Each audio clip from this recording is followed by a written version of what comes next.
Salut à toi, j'espère que tu vas bien. Je te souhaite la bienvenue dans ce cours gratuit de Motion I Teach. Jingle.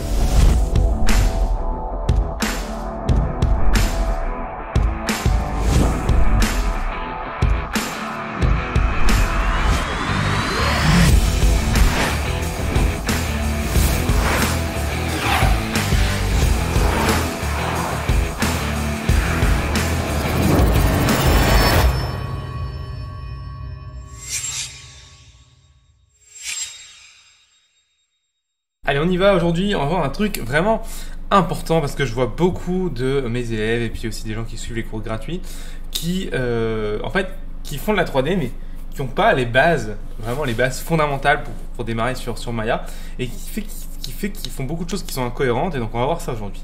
On va remettre sur pied les bases indissociables pour travailler sur Maya. Ok ? La première chose, c'est le logiciel. Comment tu as le logiciel? Alors, hop, c'est parti. Pour avoir le logiciel de Maya, tu vas sur le site officiel de Autodesk et tu marques simplement ou directement dans Google, c'est encore plus simple, Autodesk Maya 2018 et pas 2019. Parce que, en gros, la 2019 est buggée en fait. En gros, ça marche comme ça. Maya sort une version tous les ans. Et en fait, la version qui est stable, c'est la version d'avant. Donc la version à chaque fois de sortie, elle est buggée, il ne faut pas l'utiliser. Donc 2018, aujourd'hui on est en 2019 quand je fais cette vidéo. Si toi quand tu regardes la vidéo, la dernière version de Maya c'est 2020, donc tu télécharges du coup la 2019. Et tu mets student version, parce que tu n'as pas envie de payer.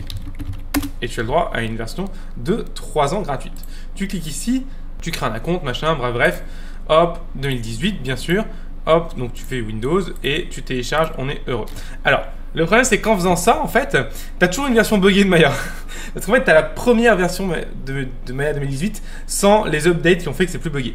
Donc comment tu fais? Donc tu installes toi, si tu es sur Windows. Si tu es sur Mac ou Linux, tu n'installes même pas. Tu prends juste ton numéro de licence, tu n'installes pas. Il faut que tu ailles maintenant sur les paramètres de ton compte. Ici, Manage Product and Donald. Pour avoir les derniers updates. C'est trop chiant, hein, je suis d'accord avec toi, c'est l'enfer. Alors après, je crois que si tu as un Autodesk Manager sur Windows, ça fonctionne. Mais moi, je le vire à Autodesk Manager parce que ça prend une place de malade et ça tourne tout le temps en arrière-plan, ça m'énerve. Donc, voilà. Tu viens chercher ici dans Maya. Hop. Et là, dans Maya, ici, tu as View Donalds. Et là, tu peux aller chercher ta version 2018, par exemple, tu vois, dans Update et Add-ons. Et tu vois que la dernière version de 2018, c'est la 2018 ici.6, Update Mac, Linux et Windows. Linux, pardon. Donc voilà, c'est ça que tu dois télécharger. C'est très important. Donc si tu es sur Linux ou Mac, ça en fait, là, tu as toutes les versions à l'intérieur. Donc tu n'as même pas besoin d'installer la version de base, tu installes ça directement, ça fonctionne. Par contre, si tu es sur Windows, c'est une mise à jour, donc il faut d'abord installer la version de base. Voilà. Et donc je peux te dire que là, ça va changer pas mal de choses dans tes problèmes de versionning et de bugs, etc. Donc voilà, toujours la dernière update de la version d'avant la dernière version, t'as compris? Si donc pour expliquer avec des exemples, si je suis en 2019 aujourd'hui, je prends la dernière update de la 2018. Ok? Alors maintenant que j'ai installé Maya, on est heureux. Tu as vu pendant quelques secondes les différents fichiers des vidéos qui sont arrivent, ça spoil. Donc maintenant, on va regarder vite fait comment se déplacer dans la vue. Donc déjà, tu vois que Maya se décompose en plusieurs parties. Tu vois, tu as la vue ici. Hop. Tu vas avoir ici ce qu'on appelle le menu. Hein. Globalement, ça va être les menus, des menus contextuels. On va voir pourquoi c'est contextuel. Et ici, on va voir ce qu'on appelle les shelves, aussi appelé étagère en bon français. Donc là, c'est des raccourcis finalement qu'on n'utilise pas tant que ça, à part si tu aimes bien en faire toi-même. Tu peux en faire des personnalisés, donc c'est pratique, mais sinon, voilà. Et tu as aussi le panneau de Tool ici, qui va te permettre justement de gérer tous les outils de Maya. Et ici, tu as 3 fenêtres très importantes dont on parlera après. Enfin, surtout 2. Lui, il sert à rien. Donc, surtout 2. Ce qui est intéressant dans Maya 2018, enfin intéressant, je sais pas, mais en tout cas, c'est possible, c'est que tu peux bouger chaque fenêtre. Tu peux venir mettre chaque fenêtre où tu le souhaites. Voilà, why not? Moi je laisse le truc par défaut. Si imaginons tu as fait n'importe quoi avec ton interface, tu peux aller dans Workplace ici et tu peux revenir dans Reset Current Workspace. Ça veut dire que ça remet le workspace de base. Ok? Donc ici, comment on se déplace dans la vue? Donc Alt clic gauche pour tourner, comme ceci, tu vois. Donc là je vais tourner sur la droite, vers le haut je vais tourner comme ceci. Alt clic droit pour zoomer et dézoomer. Ok. Et Alt clic de molette pour faire un panoramique. Ok. Donc Alt clic gauche pour tourner, Alt clic droit pour zoomer, dézoomer, et Alt clic de molette pour faire un panoramique. Si je viens zoomer, je peux aussi zoomer avec la molette, tout simplement. Ok. Donc voilà un petit peu les bases déjà de navigation dans Maya. Alors qu'est-ce qu'il faut absolument connaître dans Maya pour s'en sortir? Et bien en fait, il faut savoir comment fonctionne Maya de manière profonde entre guillemets, pas profonde, mais en tout cas au moins le concept. Maya est ce qu'on appelle un logiciel nodal et non pas un logiciel linéaire ou en layer comme d'autres logiciels comme Blender ou 3ds Max. Donc un logiciel nodal, qu'est-ce que c'est? Un logiciel nodal, c'est un logiciel qui finalement a pour philosophie de pouvoir, tu peux travailler un objet pendant 10 ans et en fait tu peux revenir sur la première action que tu as faite sur cet objet et logiquement tout se met à jour. Ce qui est génial avec Maya, c'est que ça ne marche absolument pas. Ça ne marche absolument pas, ou en tout cas ça ne marche pas pour les trucs qu'on voudrait, type modélisation. Donc le concept d'historique dans Maya, le concept de comprendre comment le nœud fonctionne, ça marche pas des masses, donc c'est pour ça que souvent on va supprimer l'historique. Je m'explique, je crée un cube, je vais expliquer comment je fais ça après. Tu vois que dans mon cube ici, quand je vais dans le channel box, donc le channel box ici c'est un... Comment on pourrait expliquer ça? En gros, c'est là où tu vas voir tous les paramètres de ton cube en pas détaillés, justement. Et surtout, ici, tu vas pouvoir voir tous les nœuds. Donc, input, c'est les nœuds qui sont attachés à ton cube. Donc, l'historique, finalement, de ton cube. Et tu vois qu'il y a un historique de nœuds qui s'appelle polycube qui sert à créer le cube. Et tu vois que je peux changer les paramètres. Donc, ça, c'est cool. Je peux changer les paramètres. Mais alors, après, créer le cube, ça, c'est pratique. Tu vois, donc j'ai qu'à... Hop, voilà. Par contre, si dans mon cube, je viens, par exemple, faire un cut ici. Hop. Contrôle. Voilà. Je repasse en face, en objet. Tu vois, maintenant j'ai un polycube et un polysplit qui correspond à mon cut. Donc tu vois, les nœuds, ça dissonne. Par contre, maintenant si je joue avec mon polycube, tu vas voir que ça va faire du gros caca, tu vois. Ah, quoique, il le gère assez bien là. Ah, on a de la chance, hein. Là, on a de la chance, il le gère pas mal. Je suis assez étonné qu'il le gère aussi bien. Ah, tu vois là, voilà, par exemple, là, quand j'ajoute des subdivisions, tu vois, bah, il me perd carrément ce que j'ai fait tout à l'heure, tu vois. Il me supprime mon polysplit, tu vois. Donc voilà, et donc en fait quand tu vas travailler sur Maya, par exemple, tu vois, je vais rapidement faire des trucs à la con, tu vois, hop, hop, hop, hop, hop, voilà. Tu te rends compte que l'historique va prendre en mémoire toutes les actions que tu as faites, et ça peut devenir très lourd à la fin. Alors ça peut devenir pratique si tu veux revenir sur des choses à la fin, mais à la fin, souvent on n'a plus besoin, une fois que ton objet il est terminé, il est terminé. Donc pour ça, il faut aller dans Edit ici, Delete by Type, History, ou Alt Shift D, et ça nettoie en fait ton objet. Ce qui fait que maintenant tu n'as plus que ton objet avec ses paramètres dans le point, ça applique tous les modifieurs. Il faut comprendre que Maya de base, en plus un historique, en gros lui il fait que passer par tous les nœuds tout le temps pour réafficher ton objet, donc c'est ultra lourd. Hein. Donc on essaie toujours de supprimer l'historique quand on a terminé de modéliser, d'accord? Donc voilà, c'était un point important à comprendre avant que je me lance dans les trucs un peu plus classiques, genre position, rotation, scale et modé. Mais ça il faut bien comprendre le concept d'historique dans Maya, le concept de nodal en fait. Je vais quand même te montrer, tu vas pas être obligé de le faire, mais je vais te montrer à quoi ça ressemble en nodal, ça, en fait, dans comment Maya l'interprète. Donc c'est dans Windows, ici, tu vas dans Node Editor. Hop, tu prends ton editor, tu prends ton cube et ta shape, et tu appuies sur ça. Et voilà, tu vois, en fait, regarde, j'ai la création de mon cube ici, le polysplit, l'extrude face. Alors là, j'ai des liens que je comprends pas trop. C'est toujours ça, tu auras toujours des liens que tu ne comprends pas tellement. Pourquoi il prend la sortie dans l'entrée? Why not? Et la sortie de ton objet. Et tu vois, là, ça a créé ta shape et ton cube.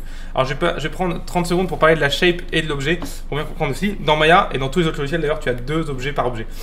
D'accord? Tu as le premier objet, c'est la shape, d'accord? Donc, la shape, ça correspond en dur, ici, aux points de ton objet. Comment sont les points de ton objet?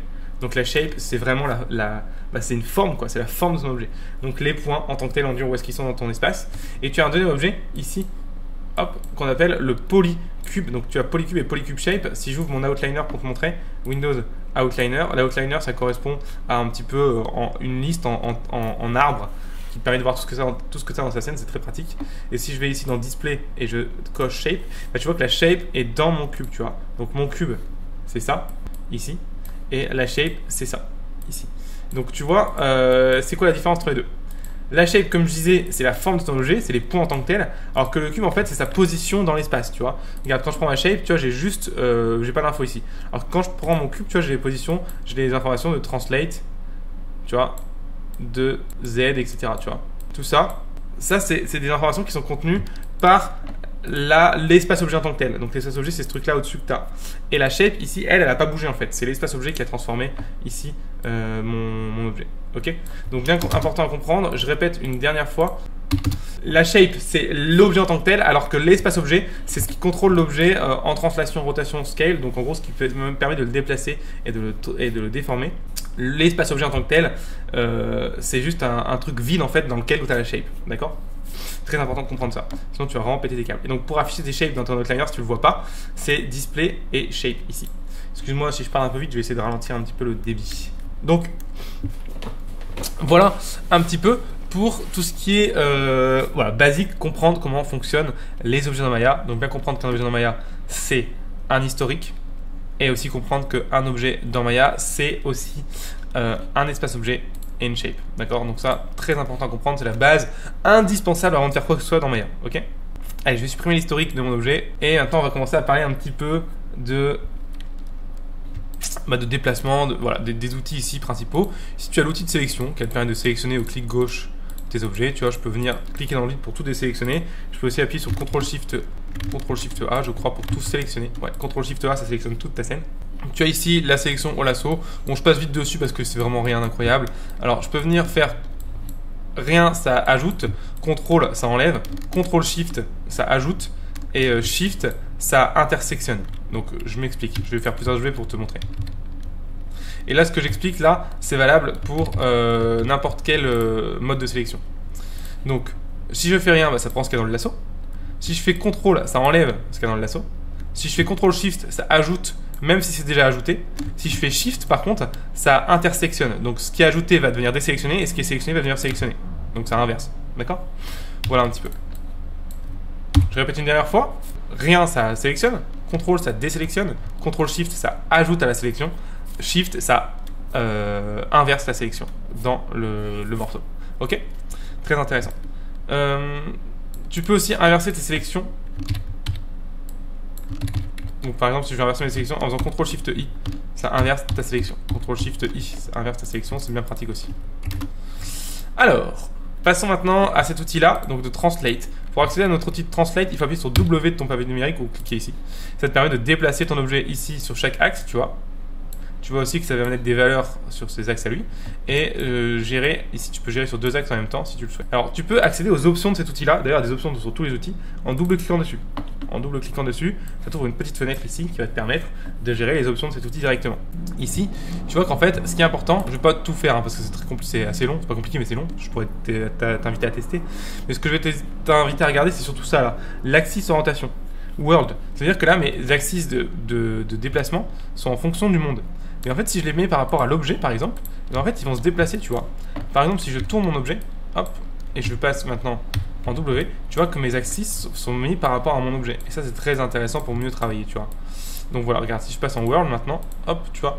Donc ça peut être pratique de garder le node d'axis pour mieux travailler. Donc Object, World, tu peux venir aussi mettre par rapport à son parent s'il a un parent. On va en parler après des parents. À la normale, c'est une normale, mais là ça marche pas parce que c'est un objet. Normal, on en parlera dans le cours qui suit.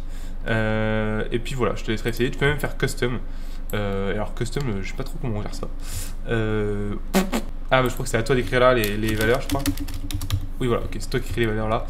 Et ça te permet d'avoir ton truc custom, why not. Alors passons-nous en object. En object, souvent c'est ce qu'on utilise le plus souvent. Hein. Ok, je vais juste hop, remettre les rotations à 0 parce qu'on n'a pas encore parlé des rotations. Voilà. Le pivot, ça c'est important le pivot. Dans Maya, en gros, le pivot, tu vas pouvoir le déplacer. D'ailleurs, je fais une vidéo sur le pivot, rien que sur le pivot, donc si tu veux aller la voir, vas-y. Je vais l'afficher ici en haut à droite. Mais en gros, ça, quand tu appuies sur D, maintenir, appuyer D, ça te permet d'éditer ton pivot. Ce qui fait qu'en fait, maintenant, tu vas pouvoir gérer ton objet depuis un point différent. Donc, maintenant, si je le tourne, ça fait par rapport à ce point-là. Je vois peut-être pas trop l'intérêt maintenant, mais je te promets que c'est ultra pratique plus tard. Donc, je te le dis, D, ça permet de déplacer le pivot. Il faut garder D enfoncé. Sinon, tu peux appuyer une fois, le déplacer, rappuyer pour le valider. D'accord? J'appuie une fois, je déplace, je rappuie pour valider. Ou je reste enfoncé, je déplace et je lâche. Donc D, la touche D. Donc ça on va pas en parler, c'est pas la peine. Transform constraint, non on s'en fout. L'idée c'est d'aller vers le plus important. Hein. Non mais globalement c'est tout, on va s'arrêter là sur cet outil là. Alors je vais revenir sur la sélection de 5 minutes, donc je vais double cliquer dessus. Tu vois ici ta caméra base sélection, donc je vais dupliquer cet objet là, je vais le mettre derrière ici. Donc tu vois ici ta caméra base sélection. Quand il est coché caméra base sélection, regarde ce qui se passe. Hop plutôt. Quand je sélectionne un objet, il me sélectionne aussi ce qu'il y a derrière, tu vois. Quand je décoche le caméra base sélection, il me sélectionne aussi ce qu'il y a derrière. Il se fout de ma gueule ou comment ça se passe? Alors ça marche peut-être que en componente, tu vas savoir. Hop. Oui, d'accord, autant pour moi. Donc, ça marche qu'en componente, pas en object mode. Donc en componente, je vais revenir après hein, comment tu passes en componente, mais au moins tu le sauras. Quand ta caméra base sélection de cocher, ça ne sélectionne pas ce qu'il y a derrière. Très pratique. Quand c'est décoché, d'accord, ça sélectionne ce qu'il y a derrière. Ok? Donc voilà, ça c'était juste pour la blague, on passe en mode objet. Et de toute façon, je vais expliquer juste après comment passer d'un mode component à l'autre. Rassure-toi, je n'ai pas expliqué, c'est normal. Donc je explique d'abord juste les outils de rotation et de scale, et puis après on parle des outils de component. Donc ces outils de rotation ici, donc tu cliques dessus, ou tu appuies sur E de ton pavé numérique, de ton clavier, pardon, et ça te permet de tourner ton objet. Donc quand tu tournes, tu cliques dans le cercle ici, ça te permet de tourner autour comme ça. Si tu tiens sur le truc autour, ça permet de tourner en perpendiculaire par rapport à ta caméra. Si tu cliques sur les axes, ça permet de tourner avec les axes directement de l'objet. Très pratique. Ok. Donc voilà, il y a un truc plus à ajouter. Scale, de la même manière, ici, hop, tu vas pouvoir scaler ton objet sur plusieurs axes. Tu peux venir prendre le centre pour scaler sur les 3 axes en même temps, sur 2 axes en même temps, 2 axes ici, 2 axes ici. Bref, tout est possible. Voilà.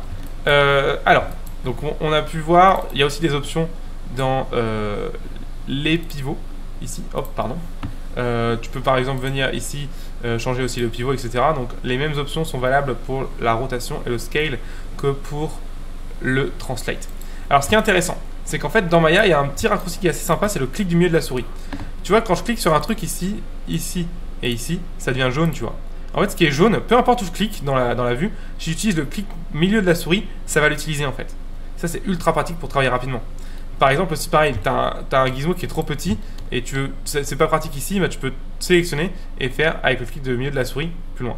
Donc ça, c'est très pratique. Pareil pour la position, tu vois. Si je clique au milieu pour avoir le milieu, tu vois, clic du milieu de la souris, je peux le déplacer de n'importe où. Tu vois, voilà. Donc ça, c'est très très pratique. Pour travailler rapidement, c'est vraiment un gain de temps monstrueux.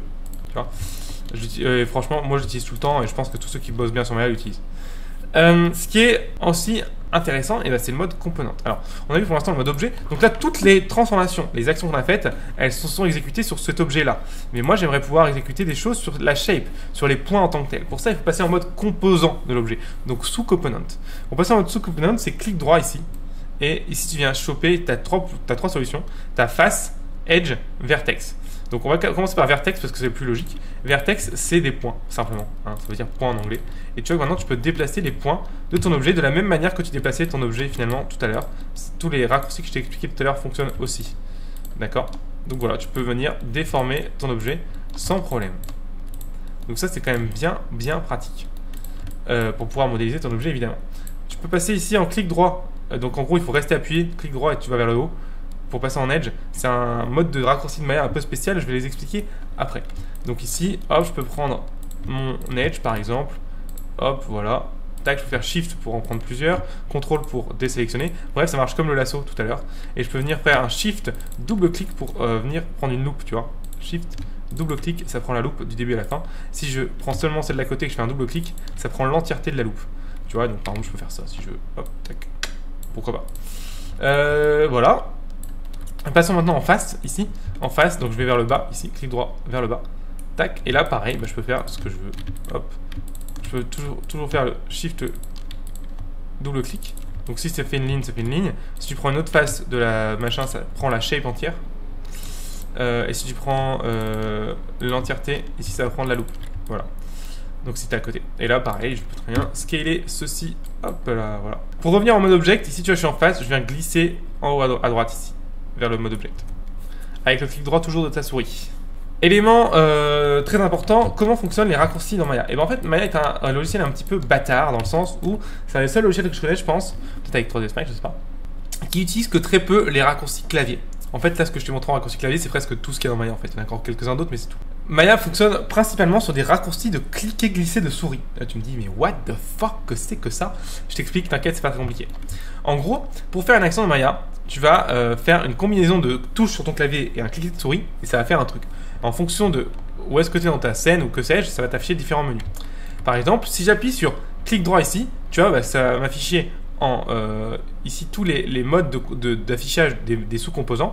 Et puis après, en dessous, tu as, excuse-moi, plusieurs actions que tu peux effectuer, tu vois. Sélectionner ce all, tout désélectionner, sélectionner la hiérarchie, bref. Voilà, je te laisse prendre le temps de voir un petit peu tout ce qu'il y a. Donc tu vois, ça ouvre des menus en fait, des clics droits. Shift clic droit, pareil, tu vois, ça ouvre d'autres menus intéressants qu'on verra dans le cours d'après, tu vois. Donc ça, pareil. Contrôle Alt clic droit ou Alt clic droit, Alt Shift. Ah bah merde, je l'ai perdu. Contrôle Shift, pardon. Contrôle Shift clic droit, pareil, tu vois, ça vient amener un autre menu, tu vois. Et tu vois qu'il y a des menus, des fois, hop, ça vient amener d'autres menus, tu vois. Donc je prends plusieurs menus d'un coup, tu vois. Donc ça, c'est pas mal. Je remets CTRL, Shift, clic droit. Tu vois, j'ai Select, hop. Je vais dans Soft Select, hop. Et après, à chaque fois, ça ouvre un nouveau menu. J'ai aussi le Shift, clic droit, dans le CTRL, clic droit que je t'ai pas montré. Où là, tu peux convertir des sélections en face, par exemple. En Edge, etc. Je vais te montrer ça. C'est assez intéressant. Hop, je prends ma face ici. J'aimerais que ça soit converti en Edge. Bah, je peux faire CTRL, clic droit, to Edge, Edge. Bim. Et en fait, il me convertit ma sélection en Edge. Très pratique. CTRL clic droit. Une autre chose qui est pratique aussi, un raccourci clavier pour le coup, c'est en fait, en gros, c'est le Grow and Shrink sélection. Quand tu prends une sélection, si tu appuies sur Shift plus grand que pour avoir justement l'option plus grand que, donc tu vois, c'est ton petit. Ta petite touche en bas à gauche avec, pour faire le signe plus grand que et plus petit que, bah, quand tu fais Shift pour faire plus grand que, ça va augmenter ta sélection. Et quand tu l'appuies seulement tout seul pour faire plus petit que, justement, ça va rétrécir ta sélection. C'est ultra pratique, on s'en sert tout le temps. Je vois que c'est un truc un peu bizarre sur l'enregistrement, la sélection, mais c'est pas grave, c'est rigolo. Bah voilà, globalement. Là, je pense que tu connais déjà pas mal de choses dans Maya. Je vais te montrer deux petites dernières choses avec des cubes classiques. Déjà, je t'ai pas montré comment créer un objet. C'est vrai. Genre, je te montre tout ça, mais je te montre pas comment créer un objet. Ça n'a aucun sens. Plusieurs solutions. La mieux, c'est d'utiliser les raccourcis. Shift, clic droit dans le vide et tu as tous les primitives de base. Tu peux créer un cube directement. Créer. Quand il n'y a rien de sélectionné, tu peux créer un cylindre, une sphère. Bref, ce que tu veux. Tout fonctionne, tu vois. Tu peux aussi sinon les créer, venir dans Create ici, primitive, tu les as aussi là. Shift cube, voilà. Donc en fait, en gros, je vais te donner quelques petits derniers raccourcis. Un raccourci, c'est le Shift D qui va te permettre de dupliquer un objet. Très pratique, tu le déplaces. Et après, quand tu fais refais Shift D, il va prendre en compte le déplacement. Donc très pratique, ça te permet de faire ce genre de choses, d'aller assez vite. Il y a un CTRL D qui fait exactement la même chose, qui duplique, mais par contre qui ne reprend pas en compte le déplacement qu'on a fait tout à l'heure. Sinon, c'est exactement pareil. Voilà un petit peu pour les raccourcis que je voulais te rajouter. CTRL D, oui, il faut que je te parle des parents aussi. Donc, je crée un cube que je grossis de dingue. Et je le duplique, je le mets là et je le mets plus petit. Donc là, je vais en parler des parents-enfants. En gros, dans Maya, dans tous les sens de 3D d'ailleurs, tu peux mettre des parents-enfants. Ça permet justement de mieux contrôler tes objets derrière à la fin. Si je veux que lui soit l'enfant de lui, je prends l'enfant, d'abord l'enfant, puis le parent et j'appuie sur P. Maintenant, quand je déplace le parent, l'enfant suit. Donc ça marche comme ça. Parent-enfant, l'enfant il fait ce qu'il veut, il fait sa vie. Par contre, dès que le parent bouge, l'enfant est obligé de le suivre. D'accord? Par contre, l'enfant reste indépendant. Tu vois? Ça veut dire que je peux bouger le parent, l'enfant suit. Par contre, je peux continuer à bouger l'enfant, ça s'adapte. Ce qui est intéressant, c'est quand je tourne le parent, tu vois, on voit que le pivot de l'enfant passe directement au niveau de son centre. Ça, c'est ultra pratique pour faire par exemple des relations, par exemple, Terre-Lune, par exemple, c'est très pratique, tu vois. Donc je fais tourner mon objet comme ça, par exemple, hop, et lui, je peux aussi le faire tourner maintenant sur lui-même. Ça n'a pas de problème. Donc la relation parent-enfant, pour ça, est très pratique. Ça marche aussi avec le scale, tu vois, tout ce scale. Et pareil, le scale se fait en fonction du pivot du parent, donc c'est très pratique.